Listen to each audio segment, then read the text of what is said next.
Welcome, Coleman Report Live, May 21st edition. Lance Sexton from a Radio Shack and John Riosti, American banker, from a daycare center. And Katie's out of her house. So we are adapting as the rest of you are. John, so good for you to join us. I guess you've become our regular Thursday guest. I guess so, Bob, and thank you for having me. I love it. Thank you so much. Let's go to poll questions. Are you still processing PPP loans? What do you think, Lance? Bob, I think we're going to be processing PPP loans at a very slow pace because that's how they're coming in. I would say for weeks, if not a month, 2 months. There's plenty of money still out there. Very good. Can I throw a caveat to that? Pardon, I'm sorry, what, Lance? John was going to add. Go ahead, John.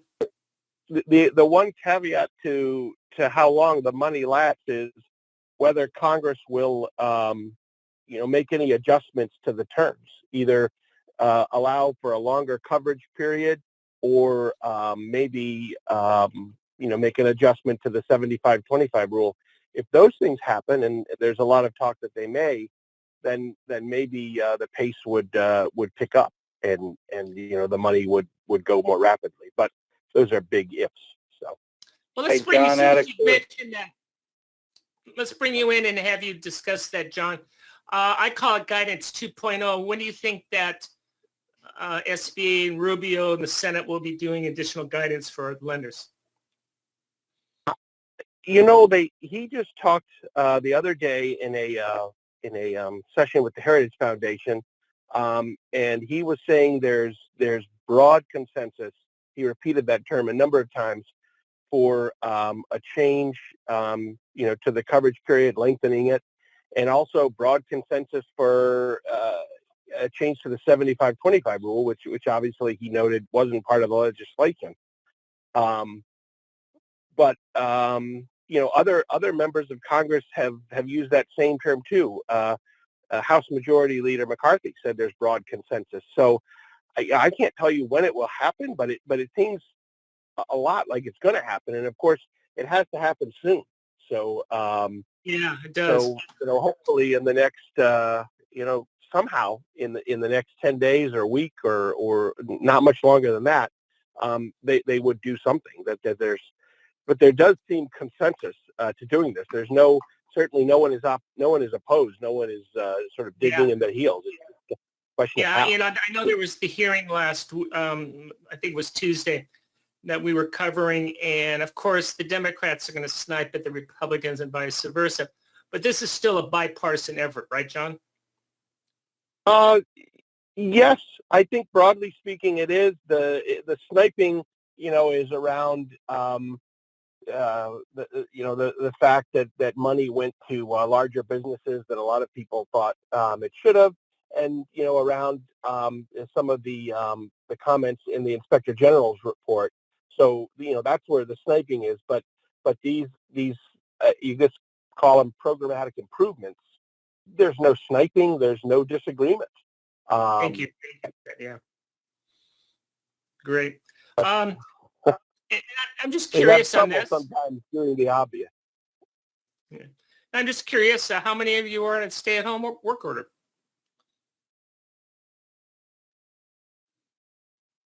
I would suspect the numbers are going to be pretty high, Bob. I'm going to say 75.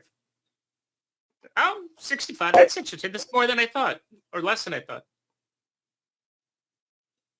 Very good. Let's see. We had guidance come out today and a procedure notice. Who's going to cover that? Lance, Katie, who's got this? Well, I just barely got to look over it. I think this came out probably within an hour. So just kind of glancing through, they do talk quite a bit about the processing fees, how to request payment from a PPP processing fee, and how to enroll in FTA. In the very last section, there's probably 3 or 4 pages there of Q&As. Just kind of giving more guidance on how all this stuff works. Tell us about the process. Go ahead, Lance.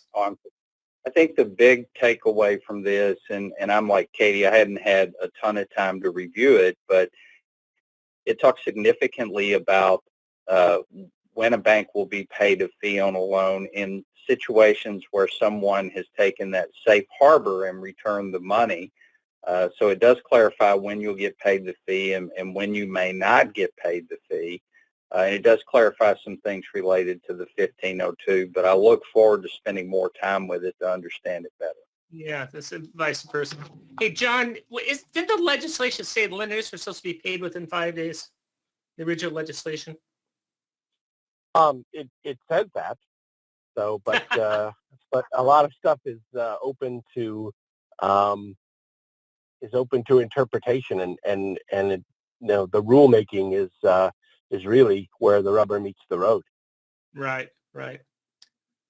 Well, very good. I know that it's been extended. I glanced on it. We're going to put together a webinar next week on how to do the 1502. John, you'd be interested in this. In yesterday's show, we did a survey. 57% of the industry has no idea what's going on with the 1502 and how to process it. It's as clear as mud. Well, I think it is one of many things clear as mud with the program. Well, and I think one of the things, Bob, that occurred that has caused the confusion, lenders who are incredibly active in the SBA lending program, the 1502 reporting is not a big deal. It's just they keep moving the date. But there were a lot of new lenders involved in PPP, as well as lenders who, did a few SBA loans, and now all of a sudden they have a tremendous number in their portfolio because of PPP. That's causing some heartache and headaches in the 1502 reporting area. But again, for your very active SBA lenders prior to PPP, the 1502 reporting is not much of an issue, with the exception of the due date keeps changing. Yes, very good. So that's, we have that in the dashboard, so feel free to download that, and we'll cover that probably more in depth tomorrow after we have a chance to read it, because it just came out. Katie, what's going on with bankers seeking clearer guidance on forgiveness? Well, as we all have heard throughout the past couple of weeks, we're waiting for the forgiveness, and finally we got a little bit of guidance last week, but they're still wanting further guidance. And we were told when that guidance came out last Friday that we would get additional guidance, and we're still kind of waiting on that to find out what exactly the new rules are and how we can apply everything to the loans that are have been processed. Very good. Hey, John, what stories are you working on these days? Well, I have worked on a number involving forgiveness and the process since Friday. And, the one thing that struck me in the story that we published yesterday is, Friday's release of information was enough for a lot of banks, a lot of larger banks, to begin putting together, I guess you might call them forgiveness portals, similar to the application portal, where the whole process can be done, one would think, efficiently and online and easily. So, the larger banks, the banks I talked to, a large regional bank in Virginia and one in Michigan, they're hard at work. Their IT staffs are hard at work putting that together. And I guess after today, they'll that might speed the process more. I wonder for the smaller banks, what they're going to do. I saw one bank, they put something online. It was using Excel, Microsoft Excel, and it was very basic. And I just wonder if that will be enough for a lot of users in order to speed forgiveness along. Yeah, well, at least it's better than nothing. Better than giving them the notice and saying, "Here, give us all this information." So very. Great. Anything else you want to add, John? You want to fill us in on?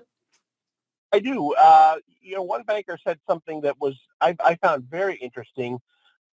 This process, forgiveness, is of great interest and importance to banks But he said for the borrowers who have their money and who are in a 6-month period where they don't have to make any payments, it is not as important. They've got other things to worry about, and that they are anticipating having to make a number of the word that was used a couple times was pings to borrowers, a lot of borrowers, in order to get them going on providing the forgiveness information. So it's very, very important to the banks for obvious reasons. It might not be as important to the borrowers, and I'm just very interested to see how that dynamic plays out. John, one of the things that will come into play for the borrowers is once the 6-month deferment's gone, they've got a 18-month amortization on the balance. So that Right. first payment will probably shake their boots a little in terms of getting their forgiveness documentation together. I was calculating, when we were doing these, calculating a payment on a PPP loan during the 18-month amortization that occurs after 6-month deferment, and talking to a small business owner, and all of a sudden forgiveness became critically important to that small business owner. Right. Yeah. Maybe the problem is just people's approach to procrastination, and a lot of people are. It can be a very important issue, but people tend to wait until the last minute. So I hope that won't be too much of an issue. Yeah, very good. Well, John, we certainly appreciate everything you're doing for history and shedding some light on this. And I love your reporting, and thank you very much for joining us. Well, it's always my pleasure. Good. I still want to hear kids cry in the background, though. No, you don't. We have That. they're not my kids, so I don't care. They can cry all they want. Let's see. We got that. We're going to have our guidance 2.0 on Wednesday, assuming it comes out. As you said, that there's an asterisk on that. And if you sign up for the first webinar, you're obviously that. We're exploring doing something on 1502. And of course, today we have Bowfly's sponsored webinar that options. John, you may find this interesting. There's a couple of major leaders out there or funders who are willing to buy the portfolio for some of these banks who have expertise on SBA lending. That is interesting. So we're going to do that. We're going to do that in 45 minutes. So Joseph, is everyone invited to that? Do they have to do anything to log in? What's the story with that? Yeah, it's a free login. So it's on the website. You just need to log in and register for the webinar. Okay. Yeah, and it's free. It's a sponsored webinar, which means both flights together. Hey, we have our franchise and NAICS report, and compensation has been on me, and I will get that done by tomorrow. And with that, John, thank you so much. Thanks for joining us. Katie, as always, thank you. Lance, and we'll see you all tomorrow. Thank you all for your support. Thank Have you. a great day.